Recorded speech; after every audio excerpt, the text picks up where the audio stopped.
मैं हूं डॉक्टर हाफिज मोहम्मद ख्वाजा। आइए देखते हैं आज की ताज़ा खबर। रियासत तेलंगाना के नारायण खेड़ में वाक़ गर्ल्स हॉस्टल में रहने वाली तालिबात ने वक्फे से शिकायत की है कि उनके साथ वार्डन शारदा का बेटा राजेश बदतमीज से पेश आता है। ताहम बीसी हॉस्टल की इन तालिबात की हमेशा ही से सुनी अनसुनी कर दी गई। बताया जाता है कि कांग्रेस पार्टी के साबिक काउंसलर राजेश नशे का आदी है और हमेशा हॉस्टल में पड़ा रहता है, जबकि इसकी मां शारदा इस हॉस्टल की वार्डन है जो हॉस्टल में मुश्किल से कभी कभी नजर आती है और हमेशा घर में पड़ी रहती है। इसकी जगह राजेश हॉस्टल में रहता है। यहाँ रहने वाली लड़कियों को हरामी नजरों से घूरता है, उन्हें छूता है।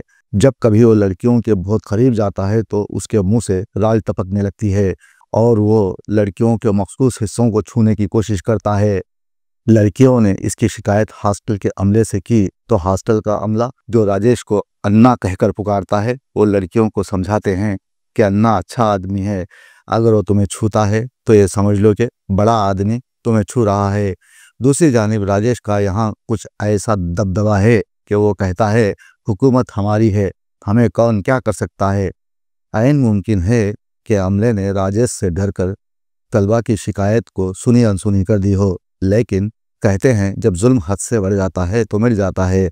तालिबात ने पुलिस से रुजू होते हुए राजेश के खिलाफ रिपोर्ट दर्ज करवाई और उनके साथ किए जाने वाले सलूक के अलावा नाजीबा जबान के इस्तेमाल पर पुलिस को वाकिफ करवाया और मुतालिबा किया कि उन्हें हरासा करने वाले कांग्रेसी लीडर के खिलाफ सख्त कार्रवाई की जाए ताकि गरीब बच्चों के साथ जालिमों की जानिब से किए जाने वाले मजालिम की रोकथाम को यकीनी बनाया जाए।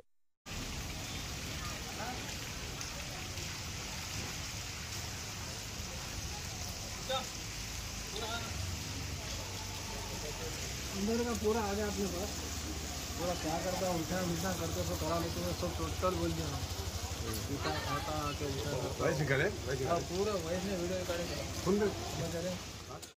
వాళ్ళు డైలీ మాకు పబ్బే పెడతారు. ఒకవేళ మాది లాంగ్ జర్నీ అయ్యి పొద్దున కొంచెం లేట్ అయ్యి పొద్దున వస్తే రాత్రంతా ఎవరితో వండొచ్చినావా అని అది ఇది మాట్లాడతారు. చెప్పుకోలేని మాటలని మాట్లాడతారు. లంజలు ముండరని మాట్లాడతారు. తర్వాత నైట్ మేము అందరం పడుకున్నప్పుడు వచ్చి డోర్ని గట్టి గట్టిగా అనుకుంటా నిద్ర లేపుతారు. మీరు అందరు చదువుకోరు, ఎందుకు బతుకుతారు అని అంటారు. మేము పండుకున్నప్పుడు వచ్చి మా ఫొటోస్ తీస్తారు. గేట్ ముందు నుంచి ఎవరు పోయినా మీకోసమే వస్తారు, మీరు అందరు ఎవరి దగ్గర అన్నారు అని అట్లా ఇట్లా గలీజ్గా మాట్లాడతారు. వర్కర్ రేణుక లక్ష్మి వాళ్ళ కొడుకు, వార్డన్ వాళ్ళ కొడుకు. ఏం పేరు? రాజేష్. డైలీ వస్తాడు, అంత అందరిపైన చేతులు వేసుకుంటే మాట్లాడతాడు. ఇక్కడ వచ్చి మందు ఏమైనా తాగడం చేస్తాడా? మందు తాగడం ఏమైనా చేస్తాడు అక్కడ? రోజు మందు తాగి వచ్చి మా హాస్టల్ ముందు కూర్చుంటాడు. మీ రూమ్లలో దొరుకుతాడు.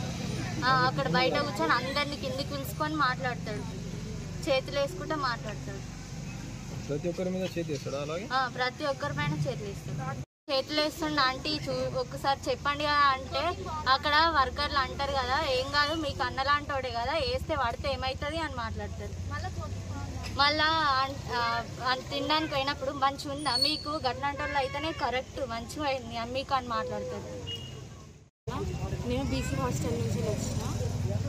అక్కడ మాకు ఏదైనా మిస్బిహేవ్ చేసినప్పుడు కూడా మా ఆంటీ వాళ్ళు అక్కడే ఉంటారు కానీ ఎవ్వరు కూడా మాట్లాడరు, నవ్వుతూ ఉంటారు. కానీ ఆయనకు పెళ్ళి అయిపోయింది కదా, ఒక పాప ఉంది కదా, ఆయన బ్యాచిలర్ కాదు కదా, వేస్తే ఏమవుతుంది అనేసి అంటారు.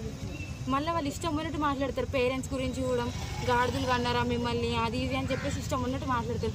బయట రోడ్డు మీదకి వెళ్ళి ఎవరన్నా పోతుంటే కూడా వాడు మీకోసమే వస్తున్నాడు, వానికి మీరు సిగ్నల్స్ ఇస్తున్నారు అని చెప్పేసి మాట్లాడతారు. అర్థం ఆయన డైలీ వస్తాడు రాజేష్ అన్న టైం. వర్కర్స్ కూడా ఇష్టం ఉన్నట్టు మాట్లాడతారు. అసలు కొంచెం కూడా మరి వాళ్ళ అమ్మాయిలు వాళ్ళతో ఇవి మాట్లాడాలా ఇవి మాట్లాడదా అన్నట్టు ఏముండదు. మాకు ఏదైనా పర్సనల్ ఇష్యూ ఉంటే కూడా దాని గురించి మరీ గలీజ్గా మాట్లాడేస్తారు. అర్థం వార్డెన్ నేమ్ శారద, కొడుకు రాజేష్. ఆయననే వస్తాడు. ఆమె అసలు ఒక్కరోజు కూడా రాదు. ఆమె రాదు, బోనఫైడ్స్కి మాత్రమే వస్తుంది. ఏదైనా ఆఫీసర్ ఎవరైనా చెకింగ్కి వచ్చినప్పుడు మాత్రమే వస్తారు.